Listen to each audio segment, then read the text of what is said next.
decirme lo de siempre, que me quieres pero no puedes tenerme. He hecho lo imposible por hacerme fuerte, y aunque sea el mismo camino solo vuelve. Solo quiero que lo intentes, no me digas que ahora necesitas suerte. De verdad que necesitas que recuerde que las cosas que se cuidan no se tiran de repente. Si nunca te duele no te hará feliz, duele más tenerte que dejarte ir. Prefiero un lo siento antes que un no sentir, no compensa siempre quedarse que huir. De nada me espero imaginar de mí, me dijeron vea por todo y fui a por ti. ¿Hasta qué momento sí se aprende y hasta qué momento se perderá el tiempo solo por seguir? Dicen que lo bueno tarda y yo llevo esperando tanto tiempo que lo bueno no quiere venir. Dicen que hay palabras apropiadas, igual que existen personas que no lo saben y son así.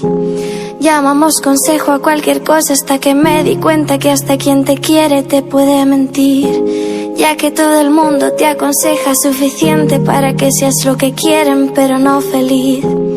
Ahora soy consciente que hay caminos que acaban en otros y hay personas que acaban en otras porque sí. Ahora me doy cuenta que hay problemas que resuelvo en tanta gente pero nunca los resuelvo en mí. Qué bonito es ver que todo va bien, pero es que ni viéndolo bien es la manera para verte a ti. Al mundo le sobra gente rota y necesitan de verdad personas fuertes que sepan unir.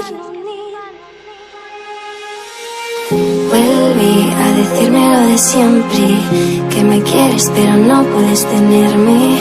He hecho lo imposible por hacerme fuerte, y aunque sea el mismo camino solo vuelve.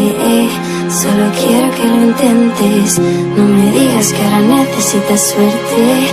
De verdad que necesitas que recuerde que las cosas que se cuidan no se tiran de repente.